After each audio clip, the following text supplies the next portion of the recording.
Hi guys, നമ്മുടെ വീച്ചുട്ടനിപ്പോൾ ഒരു 2.5 വയസ്സ് കഴിഞ്ഞു കേട്ടോ. എന്നിട്ട് ഇവനൊന്നും സംസാരിച്ചിരുന്നില്ല. അപ്പോൾ ഇവനൊരു ഡോക്ടറെ കാണിച്ച് കുഴപ്പമൊന്നും പറഞ്ഞില്ല. അങ്ങനെ ഡോക്ടറെ കഴിഞ്ഞൊരു 2 ആഴ്ച കഴിഞ്ഞപ്പോൾ ആൾ ഓരോന്ന് സംസാരിക്കാൻ തുടങ്ങി. സംസാരിക്കുന്ന ഒരു പ്രത്യേകതരം സംസാരം. അപ്പോൾ ആ സംസാരം എന്താണെന്ന് നമുക്ക് കണ്ടു നോക്കിയാലോ? ഓക്കെ. Hello Vichuttan, hello. നിന്റെ അമ്മയുടെ പേരെന്താ? നിന്റെ അമ്മയുടെ പേരെന്താന്ന്?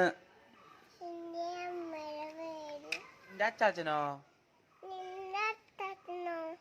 ഷേ. നിന്റെ അച്ചമ്മയോ? നിന്റെ അച്ചമ്മയുടെ പേരെന്താ?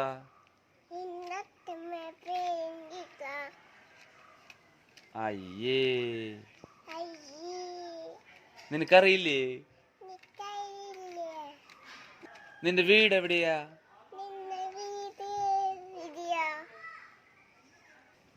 നീ എന്നിട്ട് കാണിക്കണേ?